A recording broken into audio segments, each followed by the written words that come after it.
Company की boring annual meeting से पीछा छुड़ाने के लिए लड़की ने जैसे ही अपने ऑनलाइन बॉयफ्रेंड को मैसेज किया, वैसे ही वो मैसेज हॉल की बड़ी स्क्रीन पर फ्लैश हो गया और पूरे हॉल में सन्नाटा छा गया।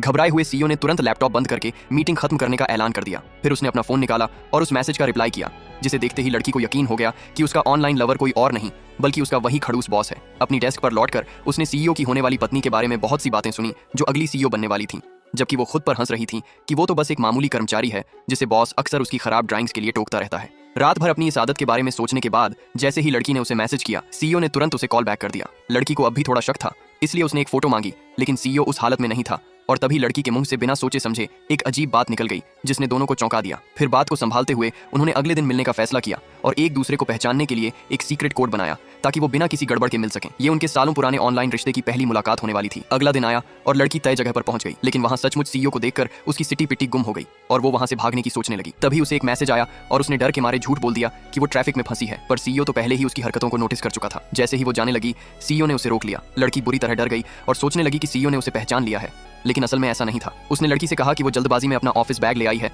तब जाकर लड़की की जान में जान आई। मगर अगले ही पल सीईओ ने कैरेमल पुडिंग का जिक्र करके उसका इम्तिहान लेना चाहा, क्योंकि यही वो सीक्रेट कोड वर्ड था जो उन दोनों को मुलाकात के वक्त बोलना था। तभी लड़की को गड़बड़ का एहसास हुआ और उसने तुरंत बात पलटते हुए कहा कि वो तो यहाँ अमेरिकन कॉफी खरीदने आई थी, और अपनी बात साबित करने के लिए उसने फौरन एक अमेरिकन कॉफी ऑर्डर कर दी। जब कॉफी आई तो उसने एक ही घूंट में उसे पी लिया, जिससे उसका मुंह जल गया। तो दोस्तों, क्या ये दोनों कभी मिल पाएंगे? पार्ट 2 के लिए कमेंट करें।